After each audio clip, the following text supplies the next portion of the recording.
How to transfer a Roblox account to another device.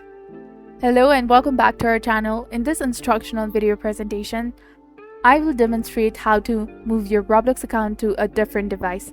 So it's a straightforward and quick procedure, so ensure that you pay attention. Firstly, it's important to note that this method is applicable whether you are using a phone or a computer, regardless of the type of the device. To transfer your Roblox account, you must have your username and password on hand. In case you can't recall them, simply click on the option to log in from another device, and you will then be prompted with the choice to reset your password or recover your username by providing your Roblox email address, the same one you used during the account creation process.